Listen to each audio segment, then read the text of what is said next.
ਮੈਂ ਕਮਲੀ ਹਾਂ ਉਸ ਢੋਲਣ ਦੀ, ਜਿਸ ਸੋਂ ਖਾਧੀ ਏ ਰੋਲਣ ਦੀ। ਨਾ ਪਿਆਰ ਜਤਾਨਾ ਆਉਂਦਾ ਸੂ, ਨਾ ਜਾਚ ਸੂ ਦੁੱਖ ਸੁੱਖ ਫੋਲਣ ਦੀ।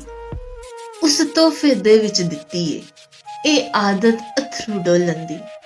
ਜਦ ਚਾਰ ਚੁਫੇਰਾ ਬੋਲਾ ਏ, ਫਿਰ ਲੋੜ ਕੀ ਏ ਬੋਲਣ ਦੀ। ਕਦ ਰੋਗ ਬਜ਼ਾਰੇ ਵਿਕਦੇ ਨਹੀਂ, ਕੀ ਲੋੜ ਏ ਦੁਖੜੇ ਤੋਲਣ ਦੀ। धिक्के ना कर प्यार गरीबां दे, ਇਹ ਲੋਕ ਬੜੇ ਲਜਪਾਲ ਹੁੰਦੇ। ਛੜੇ ਸਾਈ ਨਹੀਂ ਬੰਦੇ ਖੁਸ਼ੀਆਂ ਦੇ, ਹਰ ਦੁੱਖ ਸੁੱਖ ਦੇ ਭਾਈਵਾਲ ਹੁੰਦੇ। ਤੇ ਵਤ ਵੇਖ ਵਿਲੋਲ ਅਮੀਰਾਂ ਦੇ, ਕਦੀ ਮਸਤੀ ਕਦੀ ਧਰਤਾਲ ਹੁੰਦੇ। ਇਹ ਤੇ ਖੂਬੀ ਹੈ ਰਾਜ਼ ਗਰੀਬਾਂ ਵਿੱਚ, ਜਿੰਦੇ ਨਾਲ ਹੋਵਨ ਦਿਲੋਂ ਨਾਲ ਹੁੰਦੇ। ਅੱਖੀਆਂ ਹੋਰ ਕਿਸੇ ਨੂੰ ਕਿਉਂ ਵੇਖਣ, ਜਦੋਂ ਖੋਟ ਈਮਾਨ ਵਿੱਚ ਕੋਈ ਨਹੀਂ। ਤੇਰੇ ਦਿਲ ਦੀਆਂ ਯਾਰ ਖੁਦਾ ਜਾਣੇ, ਸਾਡਾ ਹੋਰ ਜਹਾਨ ਵਿੱਚ ਕੋਈ ਨਹੀਂ।